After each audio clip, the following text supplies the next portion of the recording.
ពេលនេះថៃមានល្បិចថ្មីទៀតហើយអង្គទ័ពថៃជួនដំណឹងមកកម្ពុជាអំពីការចូលមកបោះសម្អាតមីននៅភូមិជោគជ័យនិងភូមិព្រៃច័ន្ទនាថ្ងៃទី10 ខែតុលាដើម្បីរកលេសចូលឈ្លានពានទឹកដីកម្ពុជាស្របច្បាប់នៅថ្ងៃទី9 ខែតុលាឆ្នាំ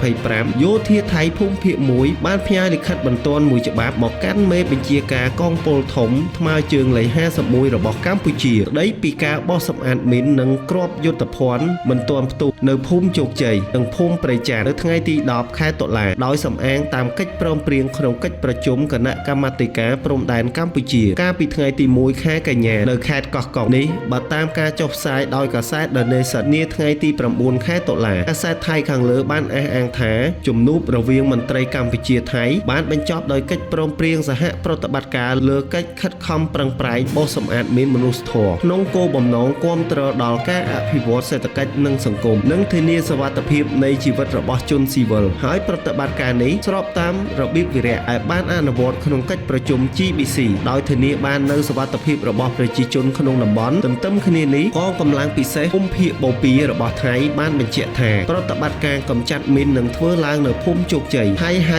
បាននងច័ន្ទនិងភូមិព្រៃច័ន្ទហើយហៅបាននងយ៉ាកែវនៅថ្ងៃទី10 ខែតុលាឆ្នាំ2025ហើយពួកគេនឹងទន្ទឹមរង់ចាំកិច្ចសហប្រតិបត្តិការយ៉ាងខ្លាំងក្លាជាមួយអាជ្ញាធរពាក់ព័ន្ធដើម្បីធានាបាននូវភាពជោគជ័យនៃប្រតិបត្តិការដ៏សំខាន់នេះសូមរំលឹកផងដែរថាកន្លងទៅមេបញ្ជាការភូមិភាគ1របស់ថៃលោកវយុសលឿងសវណ្ណបានចេញសេចក្តីណែនាំបន្ទាន់មួយមកកាន់យោធាភូមិភាគ5កម្ពុជារួមទាំងសេចក្តីប្រមានផ្សេងៗ